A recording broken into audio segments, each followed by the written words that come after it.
ప్రముఖ పుణ్యక్షేత్రం తిరుమలలో వేసవిలో పెరుగుతున్న భక్తుల రద్దీకి అనుగుణంగా సామాన్య భక్తులకు ప్రాధాన్యత ఇస్తున్నామని చెప్పారు మంత్రి అనగాని సత్యప్రసాద్. భక్తులకు ఇబ్బంది కలగకుండా మెరుగైన సౌకర్యాలు, దర్శన భాగ్యం కల్పించేలా టీటీడీ తీసుకుంటున్న నిర్ణయాలు మంచి ఫలితాలిస్తున్నాయని చెప్పారు. తిరుమలలో జరుగుతున్న ప్రక్షాళన పట్ల భక్తులు సంతృప్తి వ్యక్తం చేస్తున్నారని తెలిపారు. తిరుమల శ్రీవారిని దర్శించుకున్నారు మంత్రి. దర్శన అనంతరం రంగనాయకుల మండపంలో ఆశీర్వచనం చేశారు వేద పండితులు.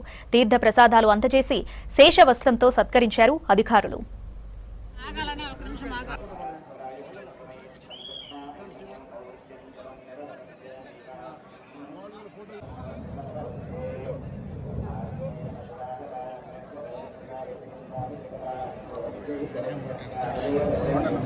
ఇంకా ఎక్కువ పంచాయతీ కదా మా పైన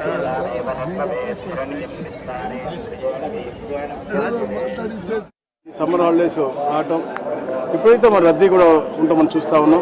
నిన్న కూడా కంపార్ట్మెంట్ బయట దాకా కూడా పబ్లిక్ ఉన్నారు. వాళ్ళు ఎలా సత్వరంగా దర్శనం చేయించి తీర్థ ప్రసాదాలు ఇప్పియాలని చెప్పేసి ఎలాగైతే బోర్డు మెంబర్స్ కానీ అడిషనల్ ఈవో గారు చైర్మన్ గారు తాపత్రపడతారో వాళ్ళకి కూడా సహకారం ఇచ్చే విధంగా డాక్టర్ గారు కానీ మేము కానీ కొన్ని సలహాలు ఇవ్వటం. అలాగే ఈరోజు మనం చూసాం ఉదయాన్నే దర్శనంలో కూడా ఇతర రాష్ట్ర వివిఐపీలందరూ కూడా వచ్చారు. అందరూ కూడా పలకరించడం జరిగింది, వాళ్ళకి కనుక్కోవడం జరిగింది. వాళ్ళందరూ కూడా చాలా ఆనందంగా ఉన్నారు. తిరుమల తిరుపతిలో జరుగుతున్నటువంటి ప్రక్షాళన అవ్వచ్చు, ప్రసాదం టేస్ట్ అవ్వచ్చు, అలాగే సకాలంలో అందరి దర్శనాలు కామన్ పీపుల్కి కూడా ఎలాగ మనం అత్యధికంగా మనం దర్శనం చేపిస్తూ ఉన్నామో క్లీన్లెస్ కానీ అన్నీ కూడా చాలా సాటిస్ఫాక్టరీ లెవెల్స్ చెప్పారు. చాలా ఆనందంగా ఉంది. ఇలాంటి దర్శనాలు అందరికీ కూడా పేదవాడికి కూడా సకాలంలో జరగాలనే లక్ష్యంతోనే ఈ ప్రభుత్వం పనిచేస్తూ ఉంది.